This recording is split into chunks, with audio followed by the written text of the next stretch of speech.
fato entregar os nossos corações e as nossas vidas. A alegria, Pai, de poder celebrar esse tempo de comunhão através de canções. A alegria de poder celebrar os encontros, os novos encontros. Que isso possa nos proporcionar abraços, a experiência do abraço. Um abraço de Deus em cada um de nós. Obrigado por esse tempo, Jesus. Nos alegramos, Senhor, na sua presença. É nesse lugar que nós nos encontramos e encontramos refrigério para a nossa alma, para a nossa mente. Aleluia. Graça, paz e bem da parte do Senhor Jesus Cristo a todas e todos. Eu venho de uma semana bem especial, porque como ficamos exclusos, né? Eu liguei para os meus clientes e falei, não tem visita presencial, né? E aí foi mais ou menos quase 2 semanas aí que nós trabalhamos só em casa. E é também uma experiência também de certa tranquilidade, porque a gente aproveitou esse tempo até para se reorganizar, né? Lembro que a Fê, graças a Deus, ficou muito bem no período da recuperação, mas estava lá limpando a casa, estava em atividade, né? E eu também ali como um parceiro, fazendo as atividades da semana, né? Até melhorei a minha horta.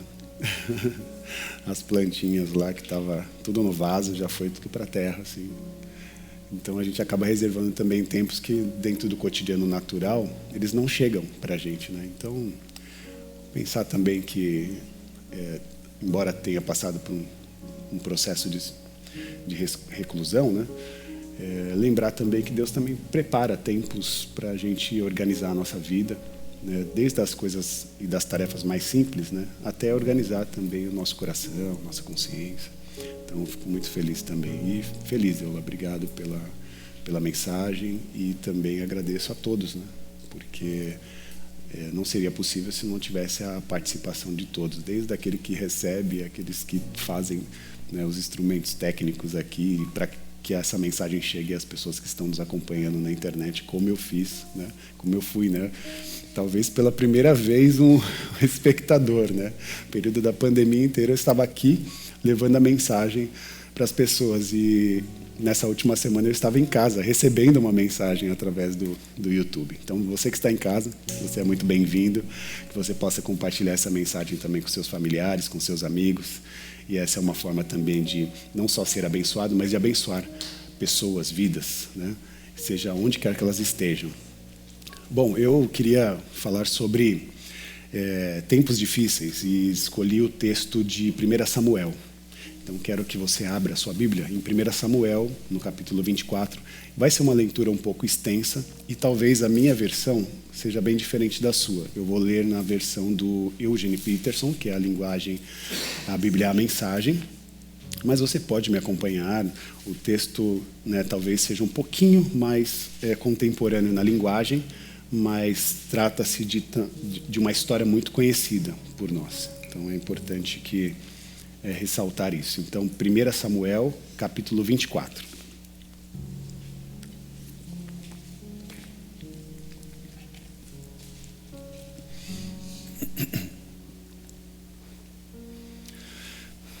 No versículo 1, diz assim: Depois da luta contra os filisteus, alguém informou a Saul: Davi está agora no deserto de Engedi.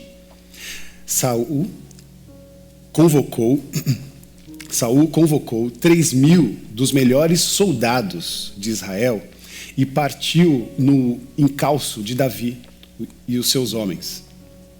Foram para a região dos rochedos dos bodes selvagens. Ele chegou até o local em que havia alguns currais de ovelhas, ao lado da estrada. Partiu dali, havia uma gruta, e Saul entrou nela para fazer as suas necessidades. Acontece que Davi e os seus homens estavam amedrontados. Acontece que Davi e os seus homens estavam amontoados no fundo da gruta. Os homens de Davi lhes disseram: você acredita nisso?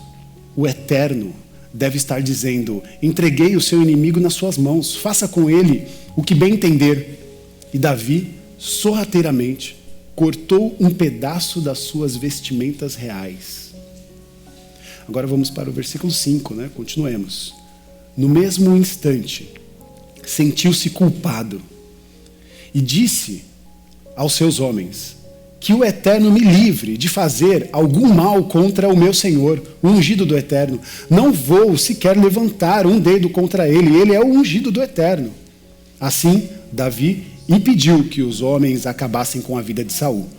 O rei levantou-se e saiu da caverna para seguir o seu caminho. Versículo 8. Então Davi se pôs à entrada da gruta e gritou para Saul: meu senhor, rei meu. Saul olhou para trás. Davi se ajoelhou, fez uma reverência e exclamou: por que dá ouvido aos que dizem: Davi quer tirar a sua vida? O Senhor acabou de ter a prova de que isso não é verdade. Aqui dentro da gruta, o Eterno pôs o Senhor em minhas mãos. Meus homens queriam matá-lo, mas eu não permiti. Eu disse que não levantaria um dedo sequer contra o meu Senhor, pois é ungido do Eterno. Veja isso aqui. Veja esse pedaço de pano que cortei da sua roupa. Eu poderia ter cortado o Senhor no meio, mas não o fiz. Esta é a prova. Não estou contra o Senhor. Não sou rebelde. Não pequei contra o rei. Mas o Senhor está tentando me matar. Vamos decidir quem está certo. O Eterno poderá me vingar, mas isto está nas mãos dele, não nas minhas mãos. Há um antigo provérbio que diz: a perversidade vem dos perversos.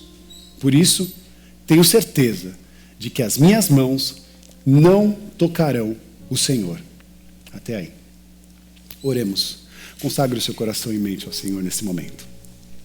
Pai querido e amado, nós te louvamos, exaltamos o seu nome, com alegria, pela oportunidade dos encontros e a oportunidade das canções. Por isso não queremos deixar de ouvir a sua mensagem, de ouvir a sua voz. Que não sejamos nós, mas o próprio Espírito falando em nós, através de nós. Que o Senhor nos use, capacitando esta oportunidade de ouvir a sua mensagem, de fazer com que ela seja compreendida. E não só compreendida, vivida, levada para o nosso cotidiano e experimentada. Nos ajuda. Esse é o nosso pedido, com agradecimento, em nome do Senhor Jesus. Amém. Amém. Bom, uma das mais belas experiências que eu tive foi poder viajar para o sertão do Nordeste, né? Já falei com alguns dos meus pares sobre isso. Foi uma das viagens que mais me impactaram, porque foi lá que eu, de fato, conheci o que é a seca que eu lia nos livros, que eu lia nos noticiários. E eu fui para o Nordeste, mais especificamente para o Ceará, numa cidade que chama Brejo Santo. E lá naquela cidade eu conheci de perto a seca que provoca rachaduras naquela terra. Conheci uma seca que também impacta na vida dos animais e também, por que não dizer, uma seca que impacta na vida daquelas pessoas, daquela cultura, né? Da cultura daquelas pessoas, daquela região. Óbvio que eu sou paulistano, a minha experiência é turística naquele local, mas que com o passar dos dias foram tomando na minha consciência contornos espirituais. Tinha uma presença turística, mas tinha dentro dela também experiências espirituais. Talvez pela sensibilidade da época, eu consegui perceber um outro Brasil, uma outra realidade, um outro contexto de Brasil, muito distante do nosso, muito diferente do nosso. Um local onde o sol é em todo tempo. Um local onde não tem chuva, onde os processos, né, são feitos tudo por cisternas, né? A retirada de água é feita por cisternas, por irrigamentos que usam um outro tipo de tecnologia que não é a que nós usamos hoje. Então, por ter essa experiência, não tem, acredito eu, como não ir, né, numa região desértica, ou num deserto, né, literal, e não pensar nesse deserto como conceito de vida, né? Então, quando eu estava lá, eu fazia esse contraponto, porque embora ali tinha um deserto que afetava a terra, afetava os animais, afetava a cultura das pessoas, existe também um deserto que afeta a nossa realidade existencial, a nossa humanidade. E esses desertos, eles percorrem diversas esferas, né? Porque um paulistano, ele vai olhar para o deserto e deserto para ele vai ser sempre uma metáfora, né? Ele vai olhar para o deserto e vai pensar que deserto é sempre um resultado das faltas que nos tocam, especialmente as faltas emocionais. Quando nós estamos num período de escassez financeira, nós chamamos isso de deserto. Quando nós estamos num período de escassez de convívio, de relação, nós chamamos isso de deserto. Então, quando vivemos qualquer tipo de falta, nós adjetivamos, né, essa experiência como uma experiência desértica.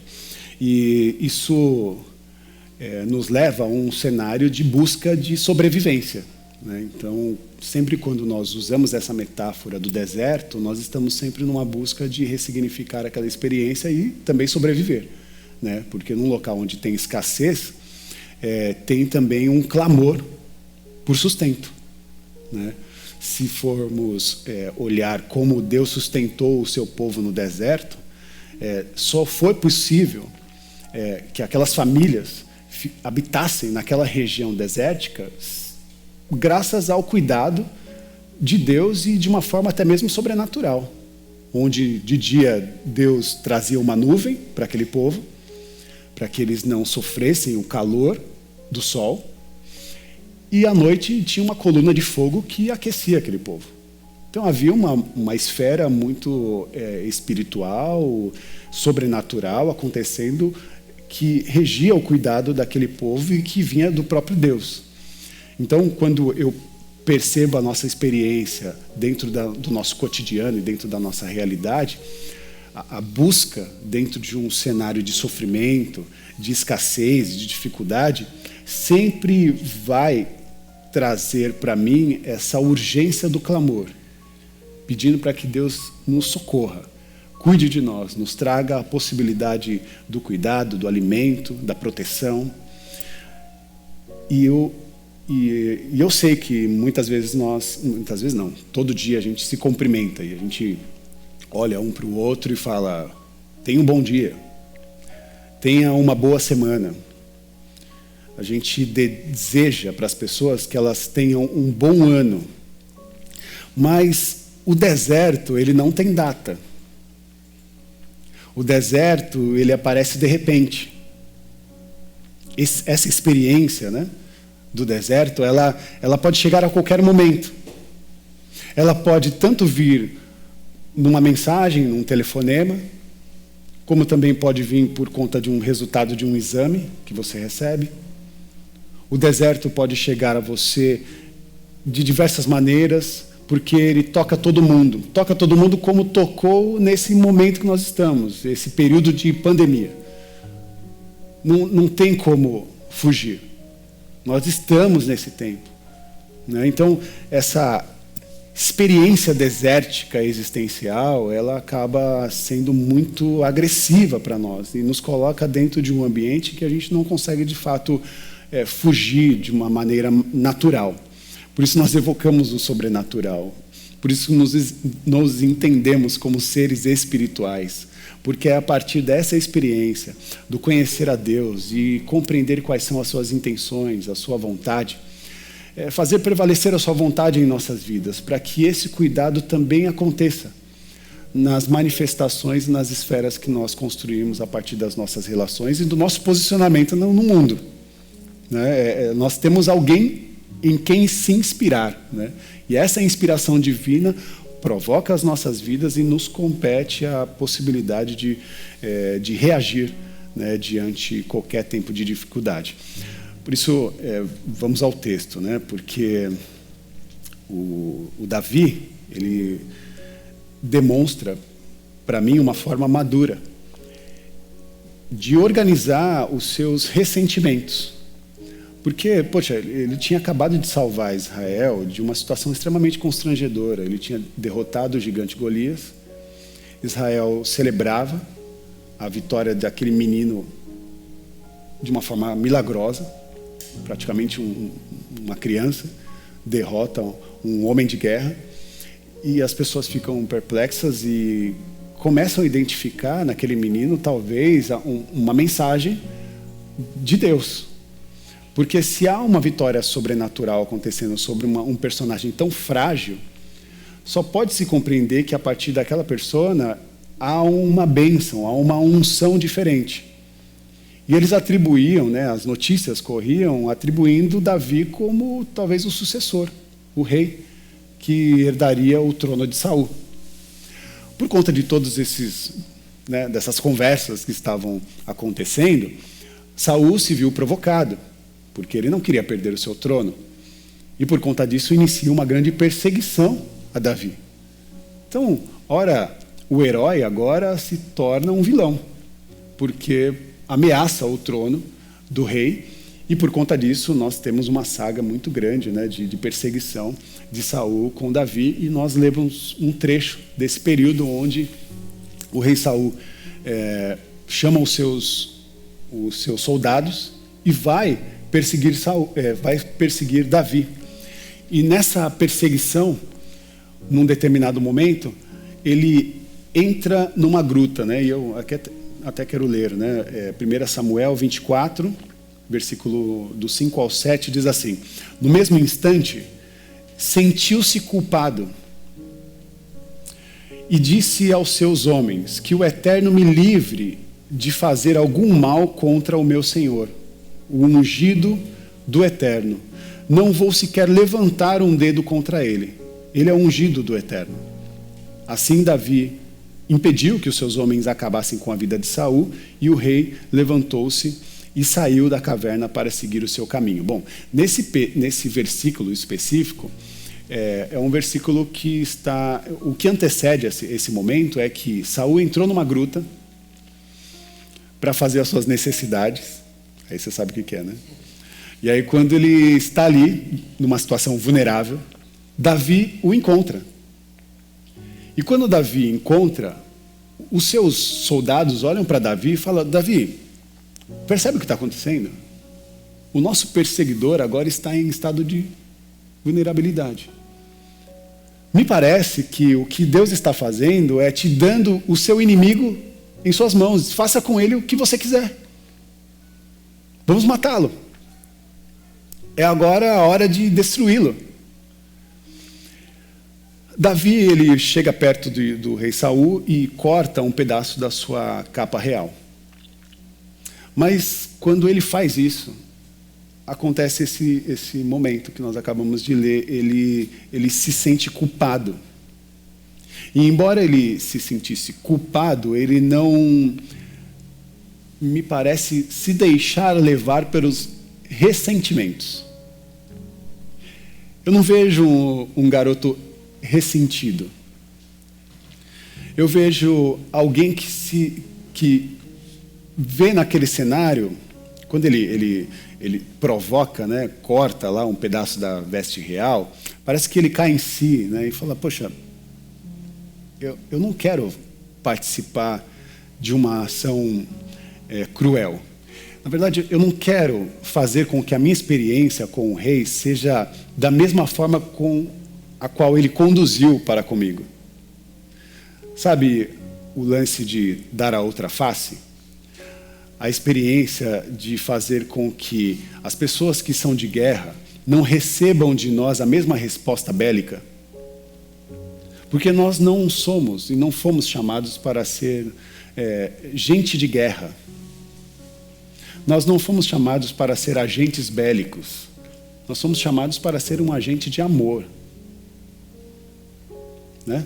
E essa manifestação do caráter de Deus precisa ser compreendida por cada um de nós.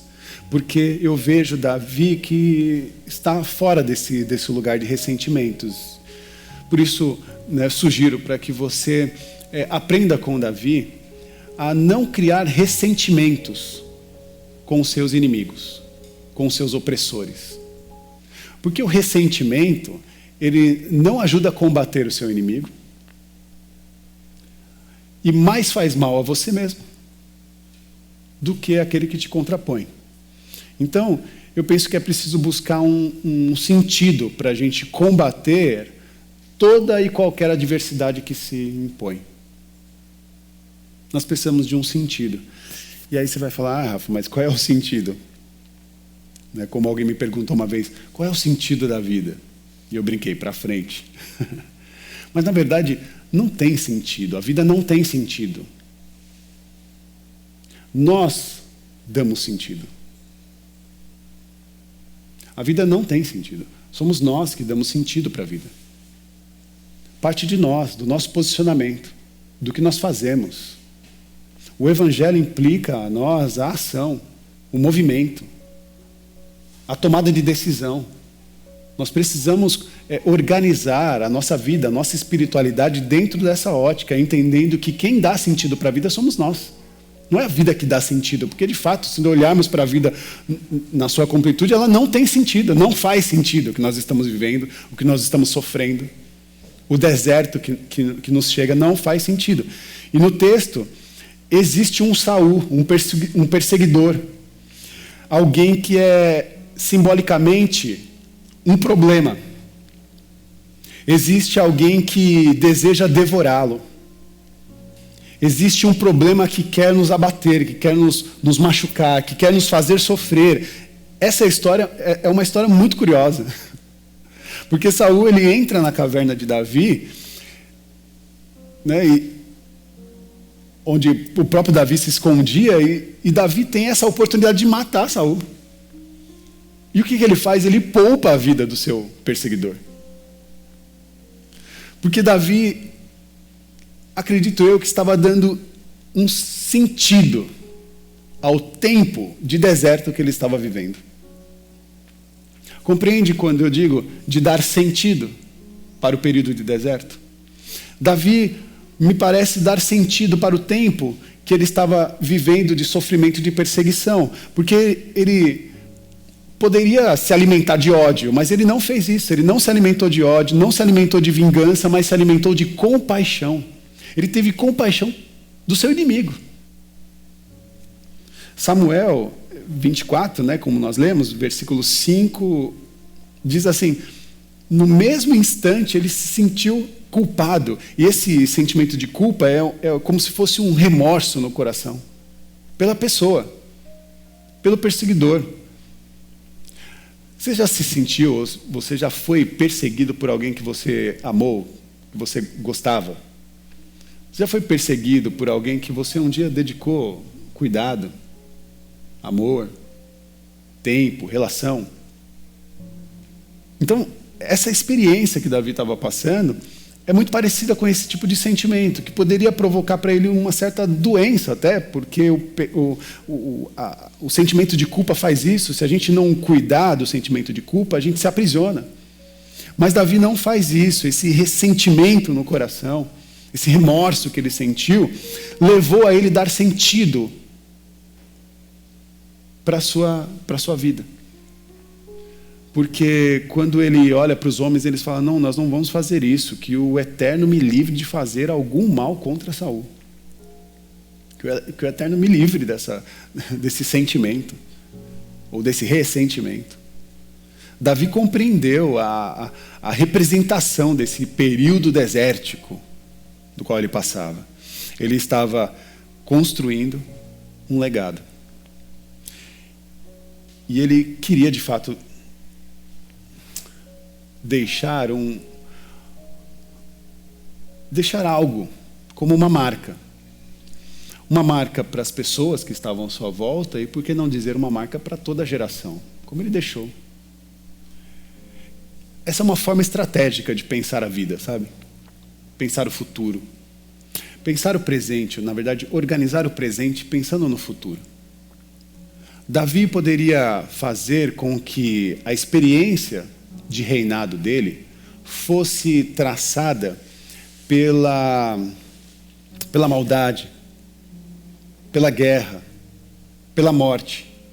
Mas ele decidiu fazer com que a experiência possível de reinado fosse dedicada à lealdade. E por isso ele se curvou diante do rei e falou: eu não vou fazer o mal a quem a Deus ungiu. Pelo contrário, eu quero provar, mostrar para ti que eu não quero o seu mal. Não almejo o seu mal. E se houver alguém para julgar, que não sejamos nós, que nós não sujemos as nossas mãos de sangue, mas que Deus nos julgue. Que Deus faça esse trabalho. Então, é Davi tendo uma experiência de grande integridade. É Davi não deixando mais um rastro de vingança, mas deixando essa amostra, né, de integridade. Ele não deixa, na verdade, um rastro de sangue, mas ele deixa um rastro de lealdade. Imagina os seus amigos, os seus discípulos, assim, os seus homens de guerra, o seu clã, vendo aquele ato de lealdade, de hombridade, de generosidade. Isso ensina, sabe? Isso ensina as pessoas. Isso é uma forma didática. Então há também uma sabedoria aqui que a gente precisa extrair para o nosso cotidiano. Porque quem vai prevalecer? A vingança ou a beleza da lealdade? Quem vai prevalecer? A guerra ou o amor? Então, ele estava ali, sem dúvida, sacralizando a experiência da vida e dizendo, de alguma maneira, que a morte não tinha a última palavra e que não deveria ser resolvida a partir do derramamento de sangue. Davi não permitiu fazer do seu perseguidor o seu inimigo. As pessoas não são más. Elas só estão perdidas. Ainda há tempo, disse o poeta. Então, é possível, de fato, viver uma experiência de deserto sem perder a ternura. É possível viver uma experiência de deserto sem perder os valores de Cristo Jesus, que é atribuído na experiência do amor, do cuidado, do tempo, do caminhar uma segunda milha, de dar a oportunidade do perdão, de dar a oportunidade de ressignificado até mesmo para o nosso opressor. Porque eu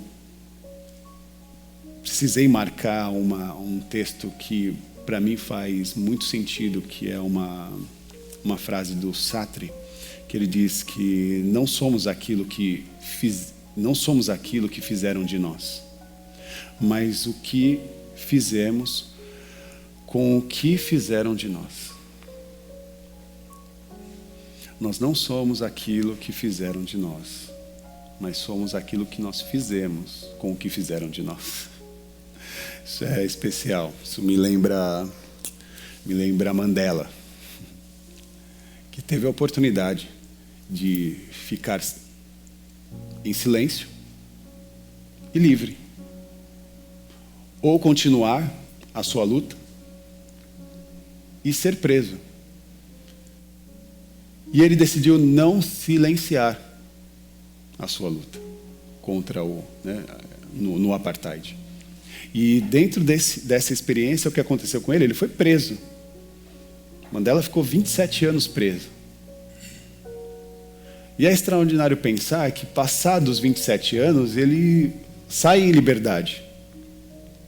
E quando ele encontra na sua liberdade a nação, ele se torna o presidente, ele é eleito, né, pelo povo. Uma liderança mundial agora, como uma referência de luta pela paz, pela igualdade. Mas isso ele decidiu, porque ele poderia instaurar uma grande guerra. Ele tinha a oportunidade de fazer uma guerra contra os seus opressores e pelo mal que ele sofreu no período que ele esteve preso. Mas ele desejou e estimulou as pessoas ao amor, ao cuidado, à igualdade. Então nós temos uma experiência que muda o coração até mesmo de uma sociedade. Nós não somos Mandela, mas nós temos também uma história.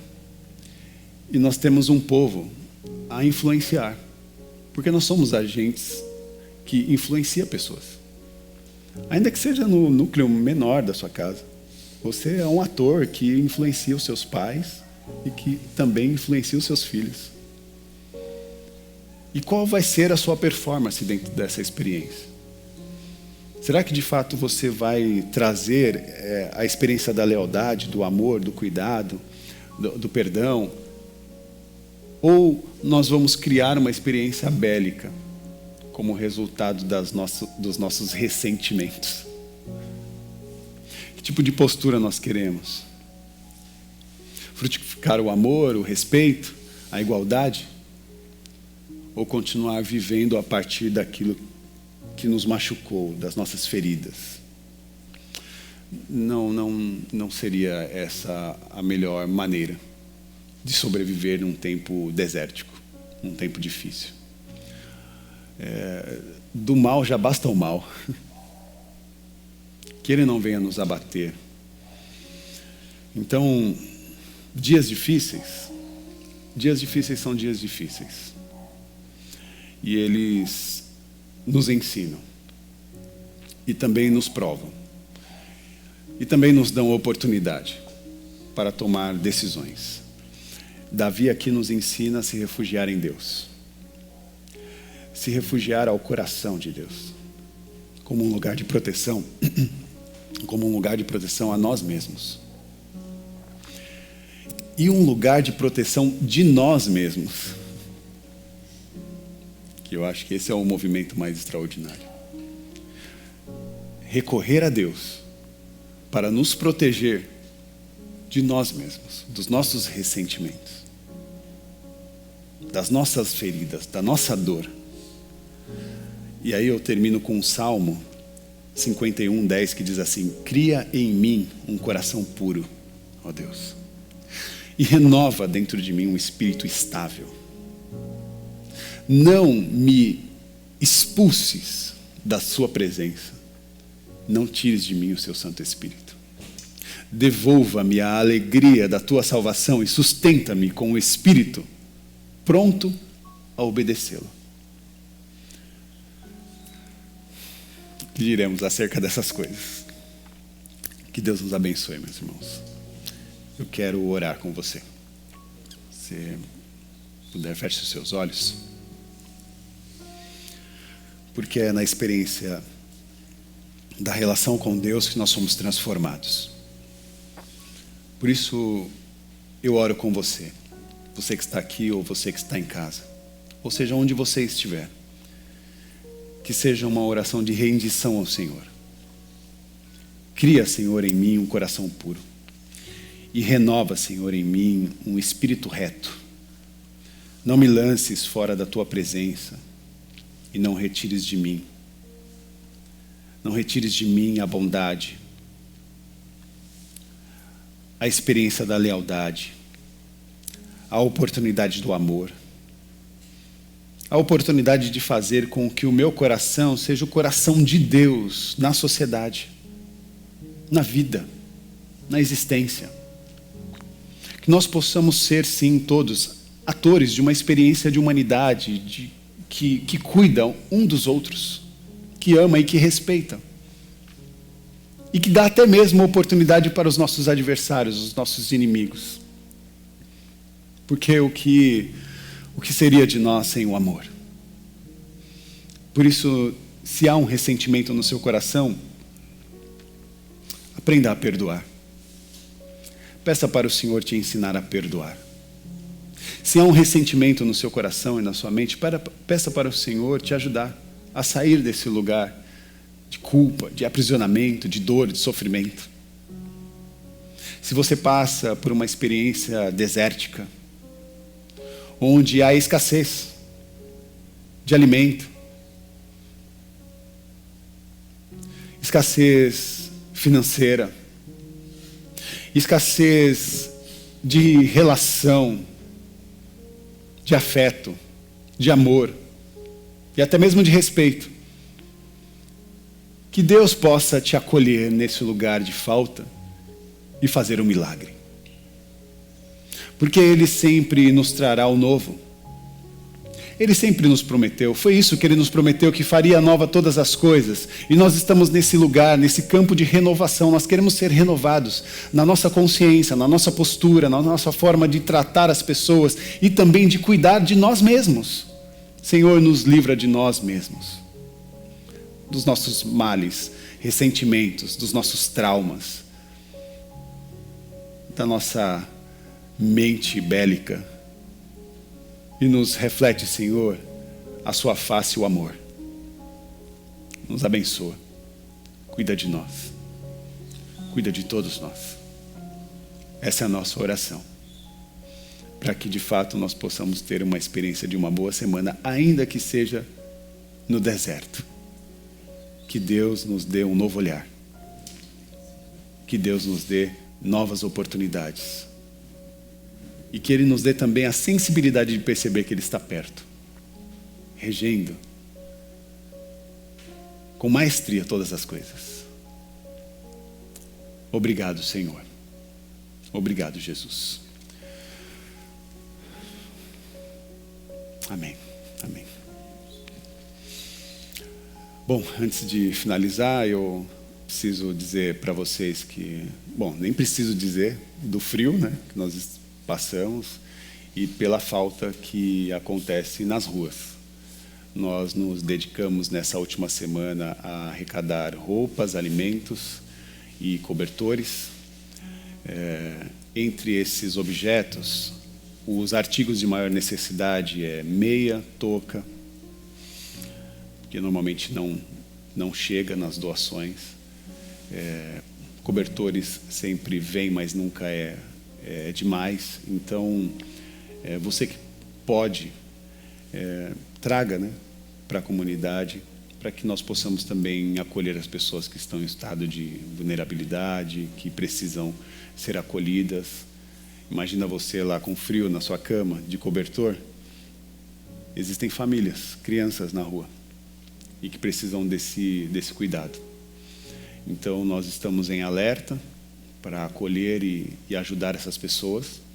Então, esse alerta eu quero compartilhar com o seu coração, que você tenha um coração que compartilhe, né? Se você tem um pouco lá em casa, separa e doe para as pessoas que precisam, tá bom? Então, nós estamos em campanha. Na verdade, nós vivemos em campanha, né? Essa campanha aqui, ela não é oficial, datada, né? Se você se recorda, há mais de um mês atrás eu disse, está calor, né? Mas traga, né, roupas e alimentos, porque há muitas pessoas que precisam.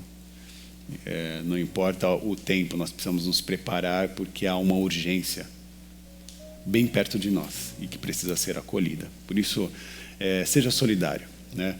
Na tela você tem o QR Code, você que está em casa, você pode contribuir de uma maneira financeira, ou você também pode contribuir fazendo as suas doações, trazendo até aqui a nossa comunidade todos os elementos que vão ajudar essas famílias, tá bom? Então, seja generoso, né? Cuide da comunidade, cuide das pessoas, ame a Deus, ame as pessoas, amém? Levante suas mãos aos céus. Que o amor de Deus, a graça do Senhor Jesus Cristo, a manifestação do Consolador, o Espírito Santo, esteja sobre a vida de cada um de vós. Sejam abençoados, em nome do Pai, do Filho e do Espírito Santo, com todas as sortes de bênçãos espirituais. Que você tenha uma semana especial, acolhida pelo amor e a graça do Senhor. Que o seu coração seja impactado pela generosidade, que você possa abençoar, sendo um agente abençoador de pessoas, de vidas. Que Deus nos abençoe. Amém. Amém. Amém.